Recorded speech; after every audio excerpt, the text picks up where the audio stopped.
O F-86 Sabre é um dos aviões mais icônicos de todos os tempos. A aeronave que dominou a guerra aérea sobre a Coreia se tornou um símbolo duradouro da era do jato e da Guerra Fria, então não se pode culpar um jovem mecânico da Força Aérea por ficar um pouco empolgado. Primeiro voo em outubro de 1947, o North American F-86 Sabre foi o primeiro caça a jato de asa varrida da América. A North American Aviation, construtora do icônico P-51 Mustang na Segunda Guerra Mundial, propôs em 1945 um projeto de caça-jato de alta altitude, monoposto e médio alcance, em resposta a uma exigência da Força Aérea do Exército de 1944. A North American produziu o United States, o FJ-1 Fury, o primeiro caça-jato da Marinha dos Estados Unidos da América, foi um aprimoramento mais leve do design do XP-86. Porém, a North American não era a única em busca do contrato. A Lockheed desenvolvia o F-80 Shooting Star e a Republic Aviation, o F-84 Thunderjet. Para obter o contrato, a North American precisava de uma vantagem obtida com os alemães. Os cientistas de Hitler fizeram extensa pesquisa aerodinâmica e parte dessa pesquisa e alguns cientistas foram levados pelos americanos na Operação Paperclip. Os engenheiros da North American focaram nos dados dos cientistas alemães sobre asas varridas que possibilitavam maior velocidade. Norte. A American incorporou uma asa varrida de 35 graus. O primeiro avião de teste foi pilotado por George Welch, um renomado piloto de teste que decolou e abateu aviões japoneses em Pearl Harbor. O F-86 detinha recordes de velocidade. Em maio de 1953, a piloto Jackie Cochran foi a primeira mulher a quebrar a barreira do som em uma versão canadense do Sabre. O Sabre se destacou em combate durante a Guerra da Coreia. Pilotos do F-86 tiveram uma proporção de pelo menos 5-1 em abates contra MiGs soviéticos e 40 dos Estados Unidos da América, apesar dos números contestados. Pilotos se tornaram ases voando o F-86. O F-86 foi produzido nos Estados Unidos da América, Canadá e Austrália, sendo utilizado por 30 países.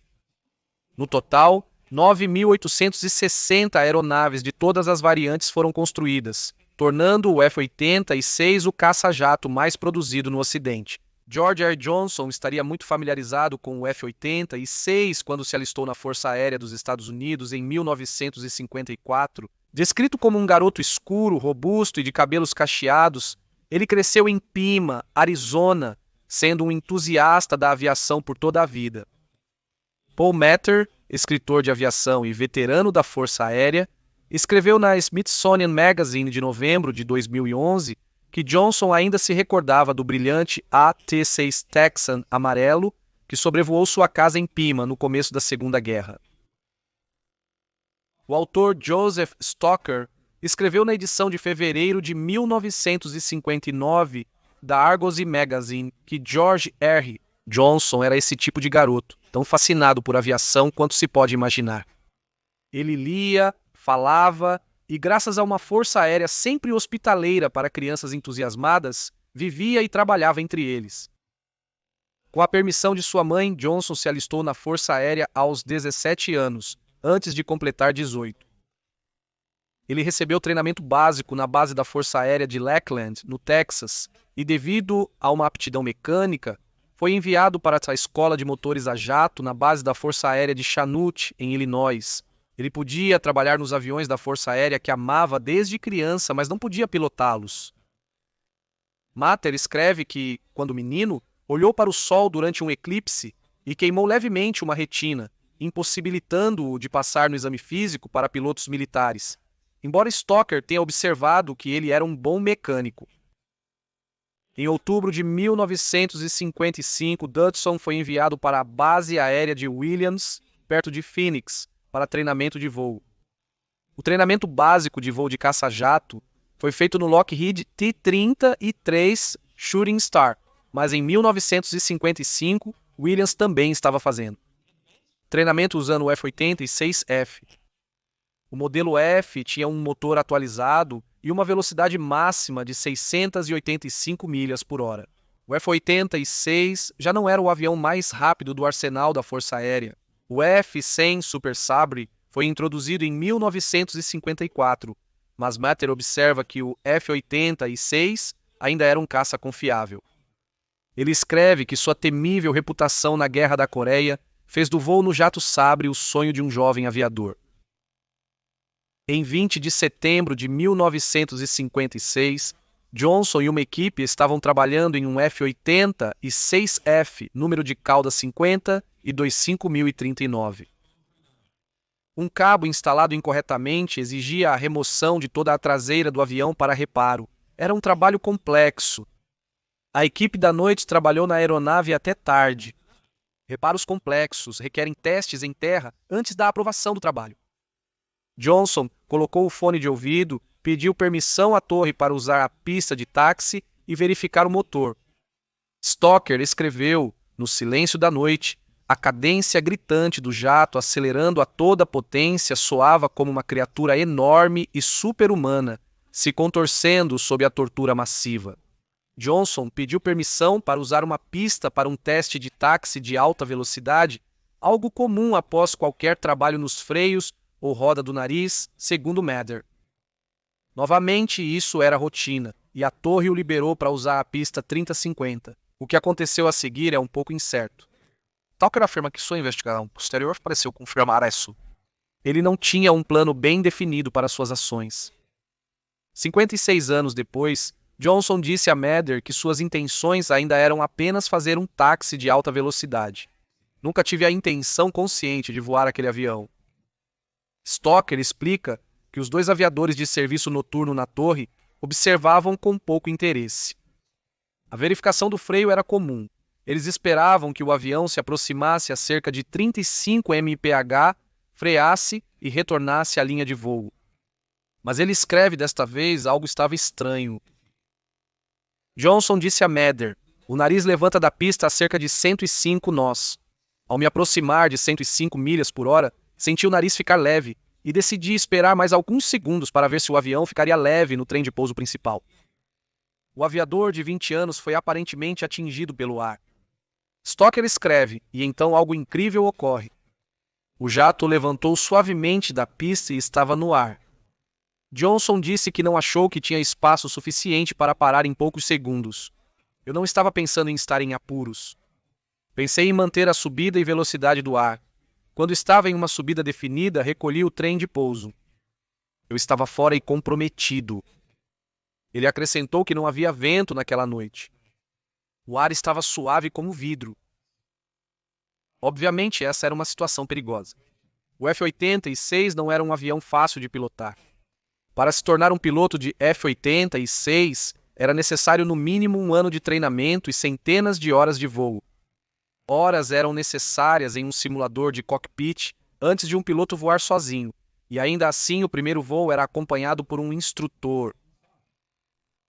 Johnson teve no total 2 horas de voo com um instrutor em um Piper Cub. Mas ele estava familiarizado com o avião, como um mecânico precisa estar, incluindo estudo cuidadoso e conhecimento profundo do manual de voo.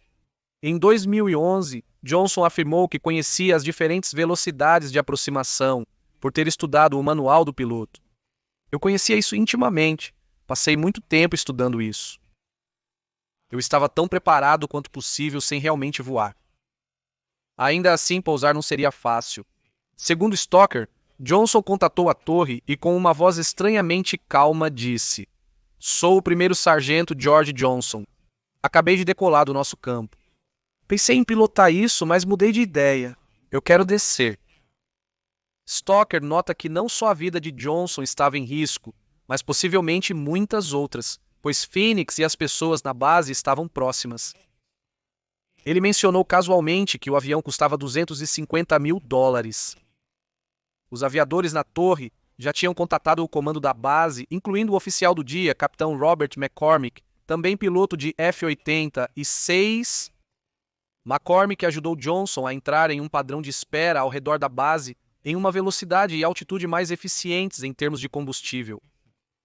Johnson conhecia o cockpit e podia informar os níveis de combustível, permitindo que McCormick calculasse que ele tinha pouco mais de 1 hora de voo. McCormick tranquilizou Johnson, dizendo que, com as instruções, ele conseguiria pousar o avião. Johnson disse: "Tudo ficou bastante estabilizado comigo em cruzeiro lento e orbitando a base. Eu via tudo se movendo nas pistas de táxi e decolagem. Não me recordo de estar assustado, porém estava sendo bastante cauteloso com os controles." Johnson pediu ao segundo-tenente George Madison, um piloto de F-86 que havia sido seu supervisor, para voar informação e ajudá-lo a pousar. Madison e o capitão-piloto Lyndon Kelly apressaram-se em seus trajes de voo e foram para a linha de voo. Madison disse a Mather que se pudessem colocar o avião em uma descida controlada de cerca de 500 pés por minuto a cerca de 140 nós, mantendo-o alinhado com a pista, havia uma chance de sobrevivência.